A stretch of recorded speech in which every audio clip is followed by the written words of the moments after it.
আসসালামু আলাইকুম দর্শক। ভারত বাংলাদেশের ট্রান্সশিপমেন্ট সুবিধাটি বাতিল করে দিয়েছে। এই ট্রান্সশিপমেন্ট সুবিধাটা হচ্ছে ভারতের সমুদ্র নৌবন্দর এবং বিমানবন্দর দিয়ে বাংলাদেশ কোনো তৃতীয় কোনো দেশে কোনো পণ্য আমদানি রপ্তানি করতে পারবে না।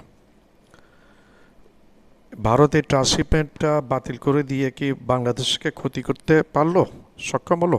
আমার উত্তর হলো না, মোটেই না। বিমস্টেক সম্মেলনের পরে ট্রান্সশিপমেন্ট সুবিধাটা ভারত বাতিল করে দিয়ে বিশ্ববাসীকে এবং বাংলাদেশকে এটাই বুঝিয়ে দিল যে ভারত কত বড় একটা কুৎসিত দেশ, নোংরা দেশ, যে দেশকে কেউ কখনো বিশ্বাস করবেন না। বিশ্বাস করলে ঠকতে হবে। এমনিতে বাংলাদেশিরা ভারতকে বিন্দুমাত্র বিশ্বাস করে না। ভারত একটি নোংরা জাতি, যার সাথে তার প্রতিবেশী কোনো দেশের সম্পর্ক নাই। 8ই এপ্রিল থেকে ট্রান্সশিপমেন্ট সুবিধাটা বাতিল করে দিল। ভারতের পোশাক খাতের লোকেরা নরেন্দ্র মোদীকে দিয়ে এই কাজটি করিয়েছে। বাংলাদেশ আগে, এই প্রসঙ্গত উল্লেখযোগ্য যে বাংলাদেশের পণ্য গার্মেন্টস, অ্যাক্সেসরিজ এবং গার্মেন্টস যে পণ্যটা রপ্তানি করতে, সেটা ভারতের বন্দর হয়ে যেত। এখন শেখ হাসিনার তকটা পলট হওয়ার পরে বাংলাদেশের গার্মেন্টস ব্যবসায়ীরা সেই জিনিসটা বাতিল করে দিয়ে শ্রীলঙ্কা হয়ে এই বিদেশে বাংলাদেশের পণ্যগুলো রপ্তানি করে। এতে সময়ও কমে এবং খরচও অনেক কম হয় বলে ব্যবসায়ীরা, সেটা সুবিধাজনক বলে সেটা ব্যবসায়ীরা সম্পন্ন করছে সেইভাবে। বাংলাদেশ গার্মেন্টসের দ্বিতীয় বৃহত্তম এক্সপোর্টকারী দেশ। ভারতের এই সিদ্ধান্ত সার্কভুক্ত অন্যান্য দেশের সাথে বাংলাদেশের বাণিজ্য সম্পর্ক আরও বেড়ে যাবে। ভারত একটি বন্ধুহীন দেশ, তার সাথে বর্তমানে কোনো দেশের সম্পর্ক নাই। তার আশেপাশের না আছে সম্পর্ক বাংলাদেশের সাথে, না আছে চীনের সাথে, না আছে পাকিস্তানের সাথে, না আছে নেপালের সাথে, না আছে ভুটানের সাথে, না আছে শ্রীলঙ্কার সাথে, না আছে মালদ্বীপের সাথে, না আছে আমেরিকার সাথে, না আছে কানাডার সাথে, না আছে ইরানের সাথে, না আছে ইন্দোনেশিয়ার সাথে। আছে কার সাথে? নিজের সাথে নিজে আছে কিনা সেটাও সন্দেহ আমার। ভারতের এই সিদ্ধান্ত দুই দেশের তিক্ততা আরও বৃদ্ধি পাবে, এটা কোনো সন্দেহ নেই।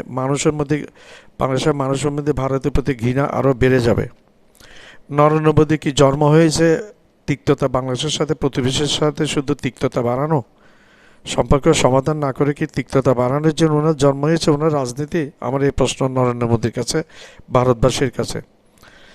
বর্তমান ইন্টারিম গভর্নমেন্টকে ভারত একটা বেকায়দায় ফেলার জন্য এই কাজগুলি করেছে, এটা কোনো সন্দেহ নেই। কিন্তু তুমি ভারত এগুলি কোনো লাভ নাই। বাংলাদেশের তোমরা এক্সপোর্ট বন্ধ করে দিয়েছিলে, বাংলাদেশে অনেক কিছু বন্ধ করে দিয়েছিল, আলু, পেঁয়াজ, রপ্তানি, চাল। বাংলাদেশ থেকেই তার ইম্পোর্ট করার জায়গা দেশ খুঁজে নিয়েছে। পাকিস্তান আছে, শ্রীলঙ্কা আছে, তারপর এদিকে ইরান আছে, চীন আছে। এদের সাথে ব্যবসা দিন দিন আরও বেড়ে গেছে বাংলাদেশের। এখন বলা হচ্ছে যে ভারতের পক্ষ থেকে বলা হয়েছে নেপাল এবং ভুটানে বাংলাদেশের পণ্য স্থলপথে নিয়ে যাওয়া যাবে, কোনো সমস্যা নেই। যাক,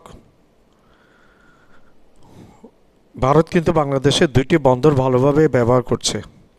জয়শঙ্কর এই গোপন চুক্তিটা ফাঁস করে দিয়েছে, যেটা শেখ হাসিনা গোপনে করেছে।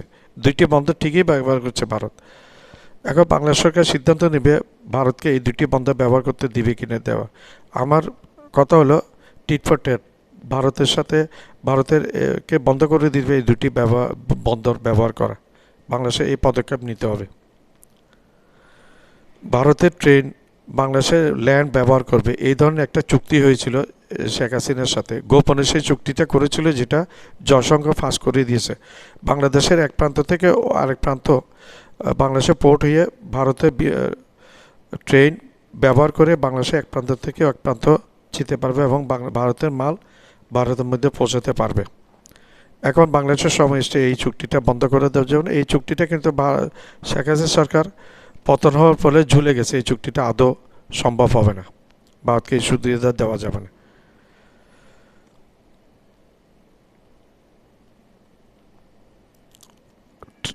ট্রানজিট চুক্তি বাতিলের ফলে এই ভারতের সাথে বাংলাদেশের তিক্ততা বেড়ে যাবে, এতে কোনো সন্দেহ নেই।